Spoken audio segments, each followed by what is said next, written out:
India आजकल, सच खबर हर पल।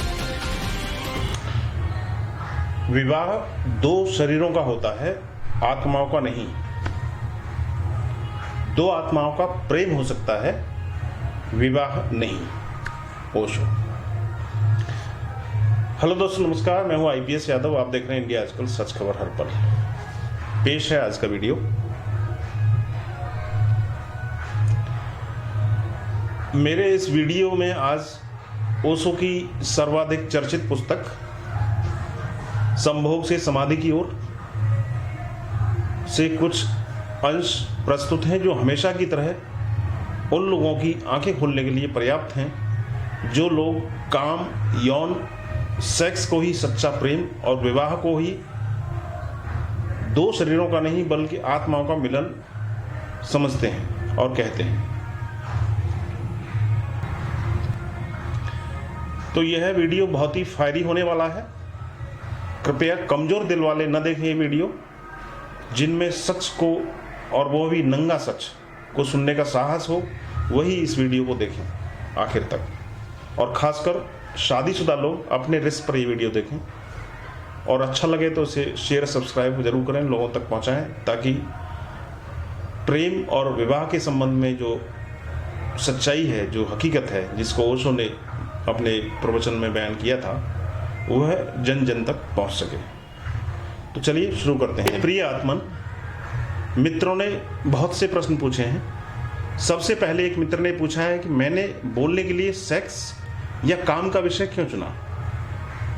इसकी एक थोड़ी सी कहानी है। एक बड़ा बाजार है।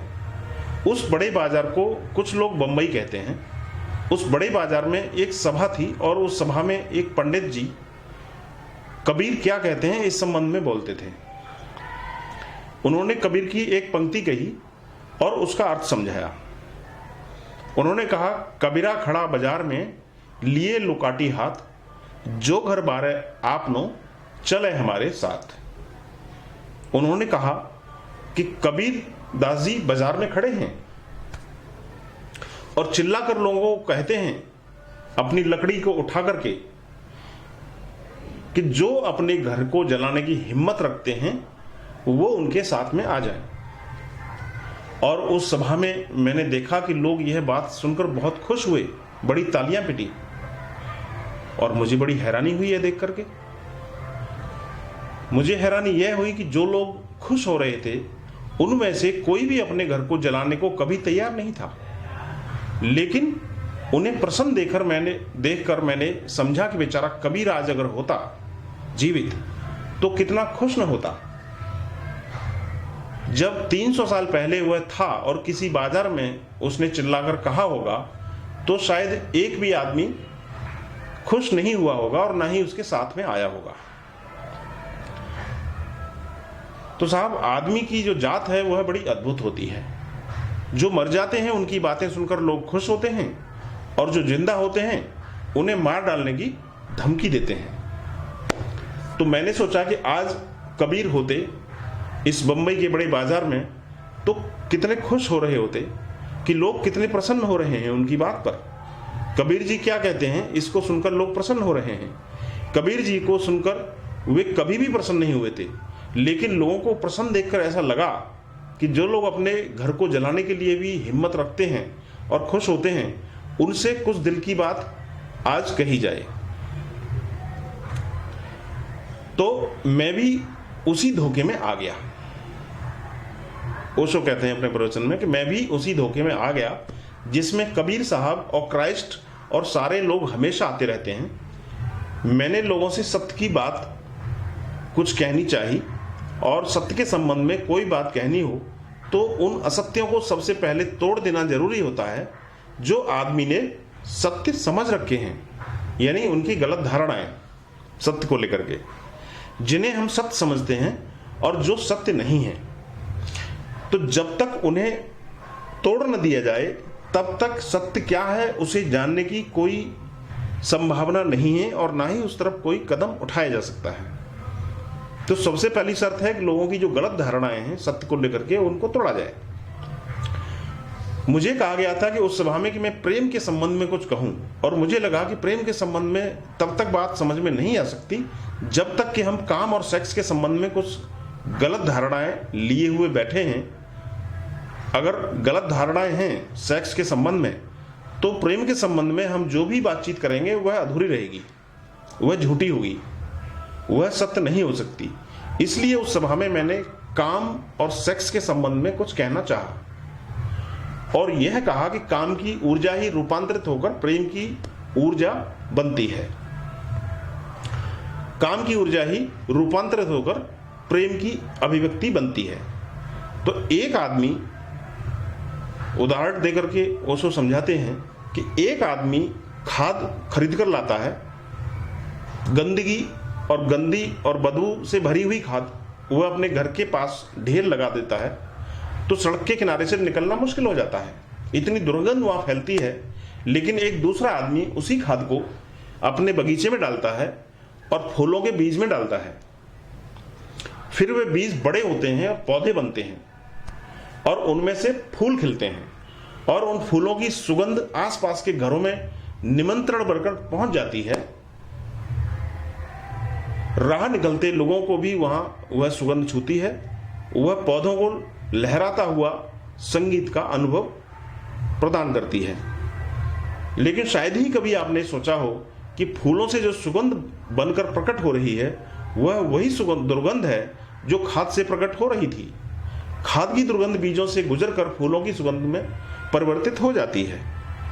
दुर्गंध सुगंध बन सकती है, काम प्रेम बन सकता है, लेकिन जो काम के विरोध में हो जाएगा वह उसे प्रेम कैसे बनाएंगे? जो काम का शत्रु हो जाएगा वह उसको प्रेम कैसे बनाएगा? वह उसको प्रेम में रूपांतरित कैसे करेगा? इसलिए काम को, सेक्स को समझना सबसे जरूरी है। यह कहां कहां और उसे कैसे कैसे रूपांतरित किया जा सकता है, इस पर बात करना जरूरी है। तो ओशो कहते हैं कि मैंने सोचा था कि जो लोग सिर हिलाते थे घर जल जाने पर वे लोग मेरी बातें सुनकर के बड़े खुश होंगे, लेकिन मुझसे गलती हो गई।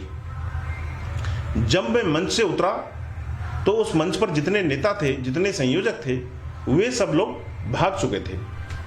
वे मुझे उतरते वक्त मंच पर कहीं पर भी दिखाई नहीं दिए। वे शायद अपने घर चले गए होंगे कि कहीं घर में आग न लग जाए, उसे बुझाने का इंतजाम करने के लिए भाग गए होंगे। मुझे धन्यवाद देने को भी संयोजक वहां पर मौजूद नहीं थे। जितनी भी सफेद टोपियां थीं, जितने भी खादी वाले लोग वहां पर मौजूद थे, उनमें से कोई भी मंच पर मौजूद नहीं था और वे सब लोग वहां से नदारद हो चुके थे। तो नेता जो है ना, बड़ा कमजोर होता है। वह अनुयायियों के पहले, यानी अपने फॉलोअर्स के पहले ही भाग जाता है सुरक्षा के लिए। लेकिन कुछ हिम्मतवर लोग जरूर आए, कुछ बच्चे आए, कुछ बच्चियां आई, कुछ बूढ़े और कुछ जवान लोग मेरे पास आए और उन्होंने मुझसे कहा कि आपने वह बात हमें कही है जो हमें किसी ने अभी तक कभी नहीं कही थी और आपने हमारी आंखें खोल दी हैं। हमें बहुत ही प्रकाश का, प्रसन्नता का अनुभव हुआ है। तो फिर मैंने सोचा कि उचित होगा कि इस बात को और ठीक से, पूरी तरह से कहा जाए। इसलिए यह विषय मैंने आज यहां पर प्रवचन के लिए चुना।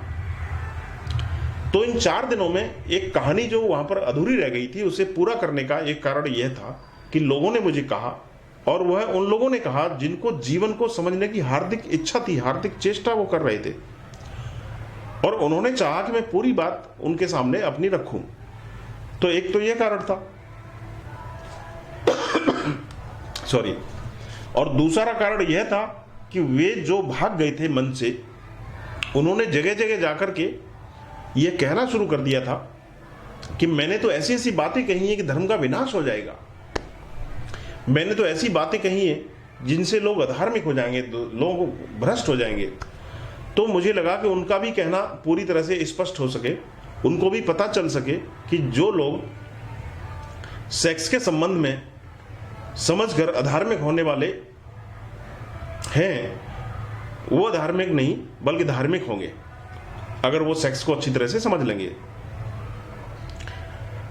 उन्होंने नहीं समझाया आज तक, इसलिए अधार्मिक हो गए हैं। अज्ञान अधार्मिकता लाता है। ज्ञान कभी भी अधार्मिक नहीं बना सकता, और अगर ज्ञान अधार्मिक बनाता हो तो मैं कहता हूं कि ऐसा ज्ञान उचित है जो अधार्मिक बना दे, उस अज्ञान की बजाय जो धार्मिक बनाता हो। इंडिया आजकल, सच खबर हर पल।